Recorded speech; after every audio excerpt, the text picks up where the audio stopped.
Okay, this is screencast 6.0, an introduction to the periodic table, or how electron configuration matters and is also a little bit messed up.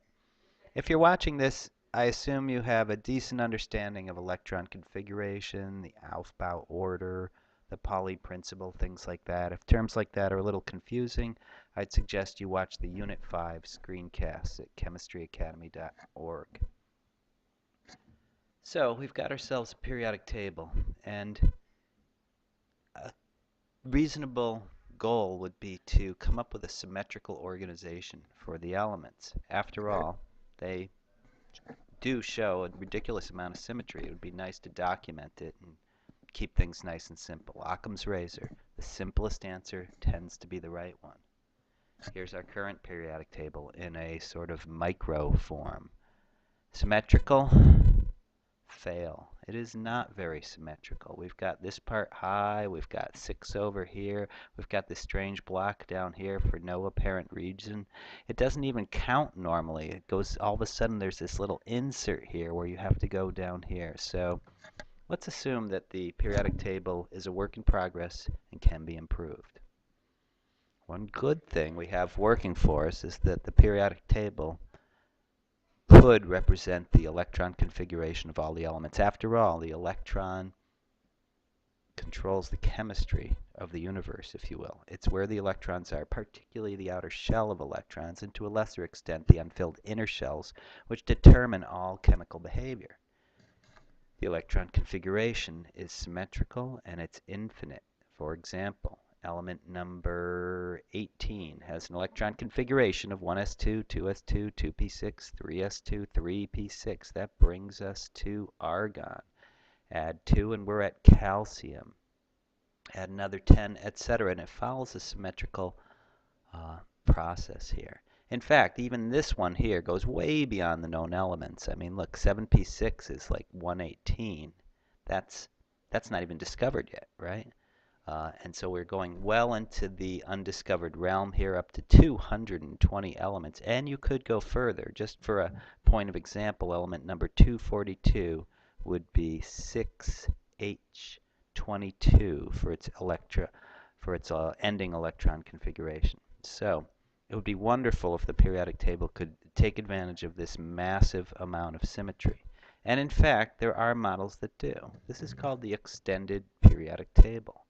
Note a couple things. Number one, note that the D block, which is right S, P, D right here, is not pulled out of place and put on the bottom as it is for a normal periodic table. 19, 20, 21, 22, it goes right where you'd like it to be. I should have said the F block right here, SPDF, the lanthanides and the actinides. They're in order, whereas for most periodic tables, they are not. This particular periodic table is extremely extended in that it also includes the G block, which might sound crazy since there is no G block on the current periodic table, but there will be once we get another few elements discovered. U, B, U, Un, B, Unium, element number 121, will be a new element that needs the G block. And so where are you going to put it? This extended periodic table may become more popular once people realize that that's the organization that's needed. Even so, take a look at this periodic table and it should bug you. When I see this periodic table, I say, why the heck is this thing over here? Maybe it's my Germanic sense of organization, but it seems to me if we can get this part over here, we might have a perfect right triangle. I'll just leave that as food for thought because that would be a neat thing if you could have a periodic table that's just beautifully symmetrical. But that's where we have a problem. The periodic table, the electron configuration has some issues. Let me just point out that for these unknown elements, there is a nomenclature system which people use. Let's go find like 117, right around here. It starts to switch over from known elements to 3-letter elements. These are the temporary placeholders that will be used until somebody gets to give it their own name. What an old-fashioned system to name it whatever you want. It's kind of fun, isn't it?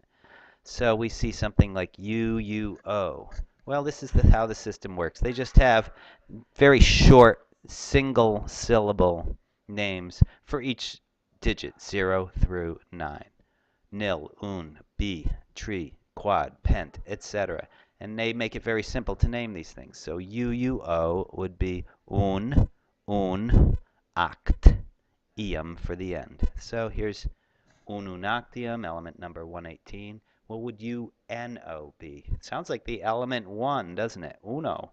But no, in fact, it's one that already exists. Un for U for un, that's 1. Nil for 0, that's nil right there. Oct for 8, and that's uniloctium, and that's already been discovered as hassium, element number 108. So I like this system. It's very simple. It's very easy to follow, and there you go. Now, I did want to point out that the electron configuration system, with all its great promise, does have some flaws. Actually, it has several flaws. Number one, there's numerous exceptions to the Aufbau rule. This thing looks beautiful, but when people actually figure out the electron configuration of the elements, it fails in so many cases. Look at all these elements that do not have the electron configuration that follows this beautiful pattern. Copper, it's supposed to be 4s2 3d9, it's not. Chromium, 4s2 3d6, it's not. Silver, 5s2 4d9, it's not. It keeps wanting to fill up that subshell, doesn't it? And there's many other cases. They don't always fill up a certain region. It's not 100% predictable. It's a bit of a mess, but reality always comes into the way. One thing that might be possible that might hopefully get some people working with it is that maybe this is just a pattern. Maybe this is just a pattern that we haven't discovered yet. Maybe this isn't exceptions to anything. Maybe this is added beauty to the pattern that we can always see here. Already see here. Another thing the Aufbau order fails to do is predict cations. Scandium, element number 21, has a noble gas notation of argon 4s2 3d1. Fine, you would predict if it was going to form a cation, it would lose the most high energy electron, right, and just become argon 4s2, but it doesn't. It becomes argon 4s1 3d1. What is the point of coming up with all this, electron configuration, which is a pain, when all it simply does is lose a valence electron, which is what you'd predict in the first place? So it's annoying in that respect. It fails at predicting bonding without further iterations like hybridization, things like that. Take an element as simple as carbon with 4 valence electrons.